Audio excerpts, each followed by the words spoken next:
I will never forget that night. It was the eve of my 61st birthday, and the house was so quiet I could hear the pulsing of my own heart. I fell asleep late, going over memories of other birthdays, the hugs that were gone, the sound of my husband Kofi's voice. He had passed on 5 years before, leaving this world for good. Sometimes I still thought I heard him, especially when the wind hit the windows or the old dining room clock chimed midnight. But that night was not an echo. It was him. I saw him in my dream with a clarity that chilled my soul. He was standing right next to the bed in the same clothes he wore on the day he left us, his faded blue work shirt, sleeves rolled up, and that familiar scent of sweet pipe tobacco that always trailed him. His face was serious, but his eyes looked more mournful than afraid. He spoke to me with a firm voice, not shouting, like a command that allowed no debate. "Abini, you have to get out of the house before the sun comes up." I tried to speak, but my voice wouldn't come out. He leaned in close, reaching his hand toward my face. I felt the coldness of his fingers, and a shiver ran right through me. "Listen to me," he insisted. "Before daybreak, you need to go." I woke up with a start. My heart was pounding against my chest. The room was dim. The clock read 3:47 in the morning. The air smelled faintly of natural gas, or maybe I was just imagining it. I sat up in bed and saw something that stopped my breath. A shadow next to the door shaped exactly like a man. I blinked, and it vanished. For a moment, I thought I was dreaming while awake, that the sheer loneliness was playing tricks on me. But then I remembered Kofi's words, "Before the sun comes up." I threw on my robe, grabbed my purse, and left. I didn't turn on any lights. I walked barefoot down the hall with my soul in my throat. When I opened the front door, the pre-dawn wind cut through my skin. The entire neighborhood of Oak Grove was sleeping. The sky was a dark, moonless blanket, and only the distant crow of a rooster broke the silence. I sat on the garden bench, hugging my knees, waiting for the dawn. The cold was seeping into my bones. Several times I wanted to go back inside, but something held me. Not fear, but pure instinct. It was almost 5:30 when the first sliver of light peeked over the rooftops. The dawn painted the sky a faint orange, and just then, a sound shook me to my core, a dry, sharp, tearing explosion. The window panes vibrated. I turned my head and saw my house engulfed in fire. Smoke was billowing from the roof vents, the air filled with the sickening, unbearable smell of gas and burning lumber.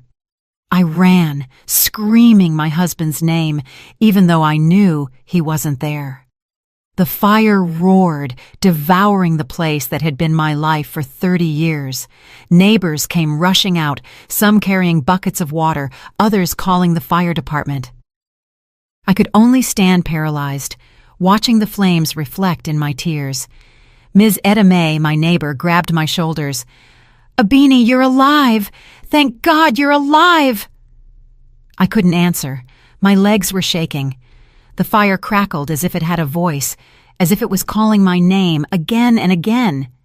And through the roar of the flames, I thought I heard a phrase, clear, precise, unmistakable. "Told you so, Abini." I covered my mouth to keep from screaming. The voice came from inside the house, from where our bedroom had been. It was Kofi's voice. The firefighters arrived minutes later, but the damage was already done. The walls crumbled. The furniture burned like memories impossible to save. Everything Kofi and I had built was being consumed before my eyes. The heat was so intense, I had to back away. One of the firefighters approached me. "Ma'am, did you live here alone?" I nodded. "You were lucky to get out in time. If you had been inside—" His voice trailed off. He didn't need to finish the sentence. Kofi had saved my life. Again. When the fire was out, the sun was fully risen. The rays illuminated the smoking ruins. For a moment, among the ashes, I thought I saw a silhouette standing motionless, looking toward me. It was him, Kofi, in the same blue shirt, the same sad look. He smiled slightly and vanished into the smoke. I dropped to the ground, trembling.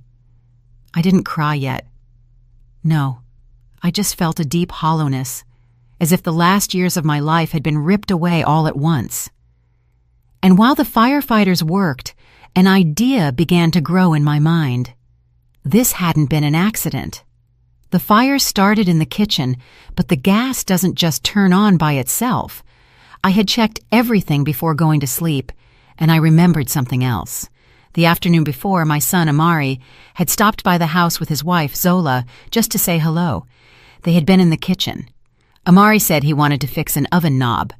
Zola, meanwhile, kept talking to me with that fake smile that always gave me the chills. The fire hadn't taken my home. It had opened my eyes. That morning, while the neighbors murmured and the firefighters filed their report, I looked at the smoke rising to the sky and whispered, "Thank you, Kofi, for warning me, for not letting me die in the middle of their lies." What I didn't know yet was that the fire hadn't been the end of anything, but the beginning of a much darker truth, a truth that would forever change the way I looked at my own son.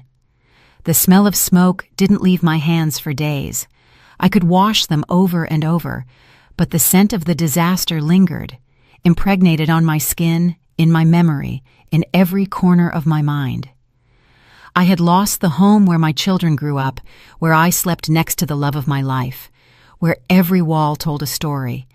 But the greatest pain wasn't the material loss, it was the silent certainty that someone had wanted to see me die. That morning the